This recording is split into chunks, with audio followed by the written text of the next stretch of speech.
Okay, this lactose, now that it's in the environment, will bind onto the repressor that's on the operon. What happens when it binds onto that repressor? It enables the polymerase to follow through with How does it enable it? Does it just, it binds onto the repressor. Huh? It binds onto the repressor. It makes the repressor change its shape. When it changes its shape, it can no longer bind onto that operon, and it will move off of that operon. So that opens up the DNA to be transcribed. Now, when that RNA polymerase binds onto the promoter, it will start moving, it will get to the operator. There's no blockage there. It will keep on going and read the genes and transcribe them. So now transcription can occur. Right? Wait. So It's been induced now, yes. that's the half part of mine. So is it a suppressor or a repressor? Either way, it's suppressing, it's repressing. So when it's deactivated, it's turned off because there is a suppressor and no lactose in the environment. Yes. And when the operon is activated, it is able to make enzymes and translate because lactose binds with repressor, changing shape, and enables the polymerase to follow through with translation. Basically.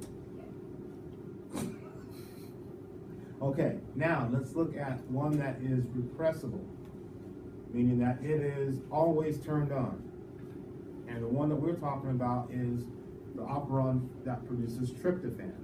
Okay, this is going to also react in the same way that we talked about with the feedback loop. Okay, so this one is always turned on. It has a regulatory gene on it, right? That regulatory gene is doing what? Producing an inactive form of suppressor. Yes, it is producing an inactive form of the repressor. So it's doing this constantly, but since it's inactive, it can't do anything, right? So this gene is being transcribed constantly, right? We're producing tryptophan in a large amount. Now we produce tryptophan in a large enough amount where the cell does not need to make any more. Pieces of that tryptophan will bind onto the inactive form of the repressor, changing its shape so that it can now bind onto the operator for that operon. What happens when it binds onto that operator? Stops transcription. It stops transcription of that tryptophan. So I've shut down that pathway doing negative feedback by using a allosteric type of. Wait, Yes. so blah blah blah Blah, blah, blah, blah, blah, pieces blah. of the tryptophan will bind to suppressor.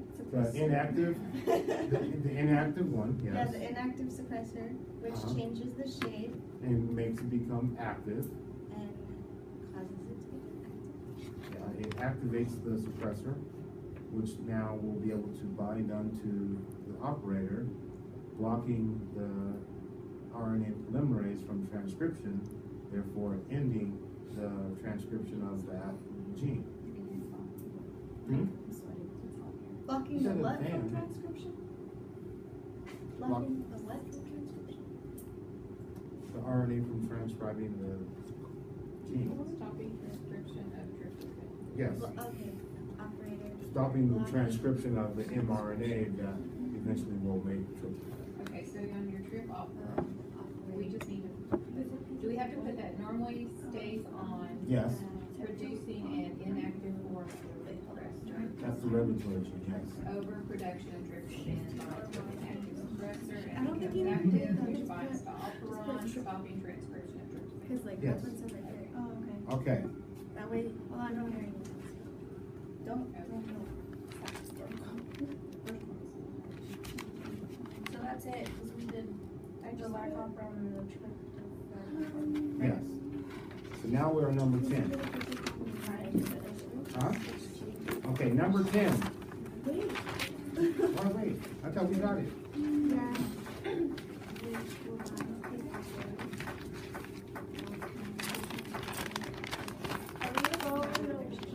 Yes, yeah. Yeah, I've got all day long. I don't know about you guys.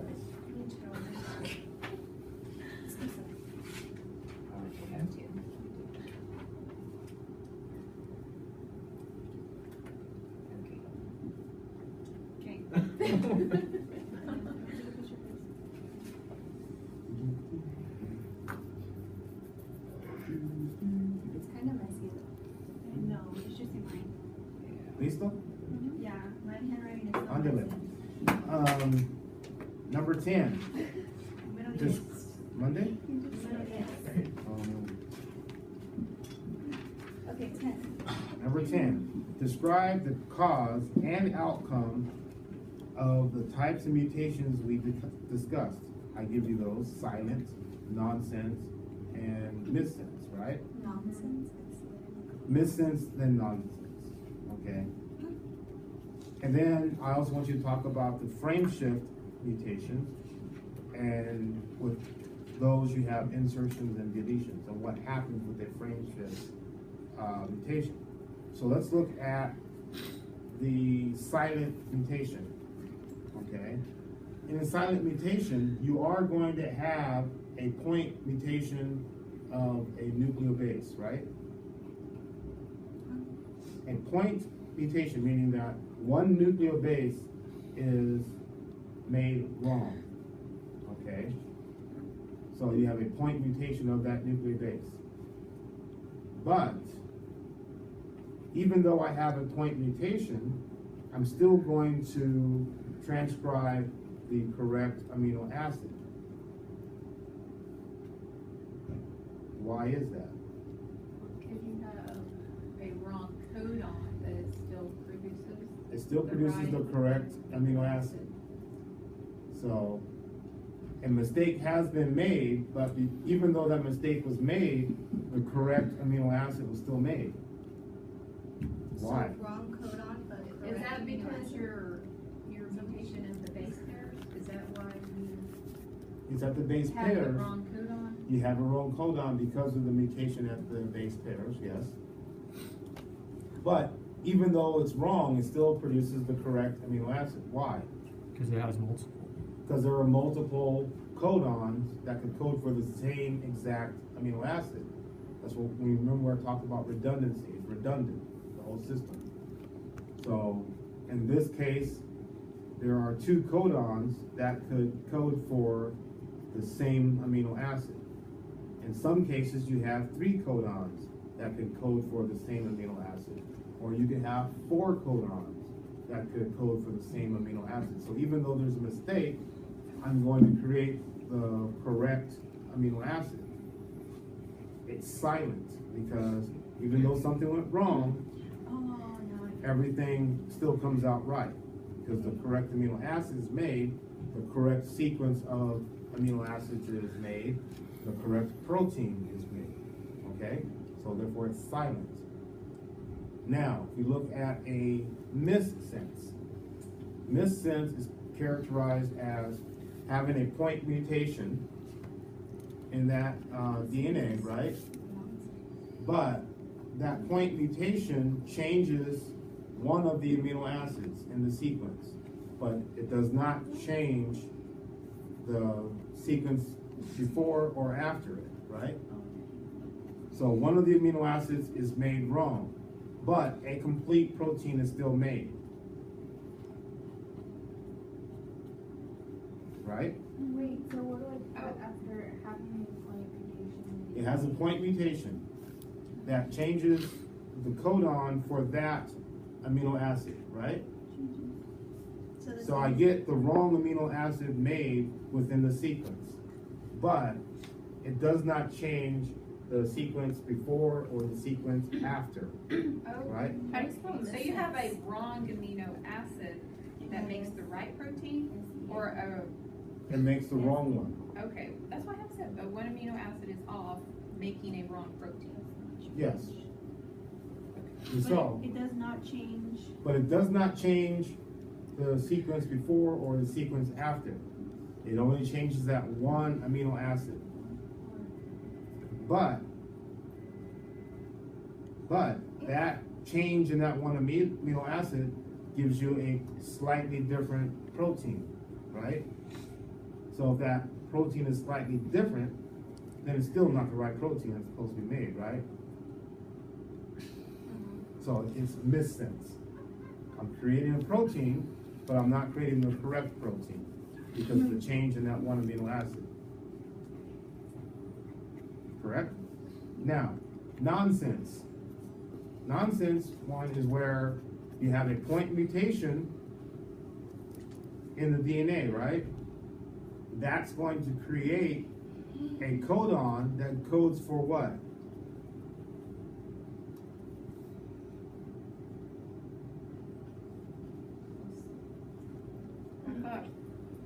Is it one nucleobase is wrong and a stop codon is made? A stop codon is made. Wait, for a stop codon? Stop codon. But before that, Okay, create some codon. You have a point mutation, yeah. right? And in that point mutation, it's going to create a stop codon. If I create a stop codon, am I going to be able to make a protein? No. No. Protein synthesis will end at that point. So if I don't produce the protein, is that going to be bad for the cell? Mm-hmm. Yes. So those are the three types of point mutations that we're talking about. I don't even know what you're asking for because what is this? What is what? You put, like, on the one that was right there, you put silent, nonsense, and frame shift. But over here, you're talking about silent, missense, nonsense. Because it got cut off when you, mine did the same thing. If you, That's the one I got. yeah.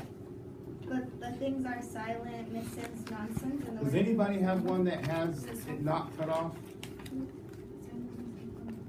See, it was cut off. Silent, missense, nonsense, Yeah. frame shift, insertion. Okay, I'll remember that. Just write it in. Okay, so now that brings us to a frame shift mutation, right?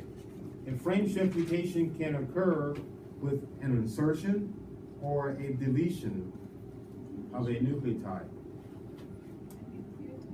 Deletion and An insertion or a deletion of one of the nucleotides.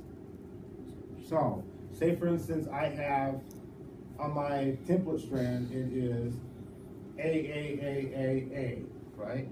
I've got 5 A's there. And I have an insertion of a T between the last A and the second to last A, okay? Now I have A, T, A, right? yeah. At that point, if I'm reading it this way, normally, that frame has just been shifted that way. And so now, that T that got put in the middle there, now is going to be reading wrong, right? So I got the right amino acid, and then all of a sudden I got the wrong amino acid, but then that changes the way everything else is read after that point. So once that is wrong, those 3 that get read are going to be wrong. Those 3 that get read are going to be wrong. So everything is wrong after that point. So that changes the whole way that the frame has been read. That's why they call it a frame shift. Okay? I'm still going to produce a protein, but it's going to be a major difference in the protein. Okay? Now, if I was looking at, I don't know if you've seen, okay, let's talk about a train, right? You have your engine of the train, right? And you have the second engine of that train, and then you have your first car, right? Normally, I'm going to have a bunch of coal cars right after that one, right? Because that's the way it's programmed. But because there is an addition to my information, an insertion of a nucleotide, that changes the whole plant.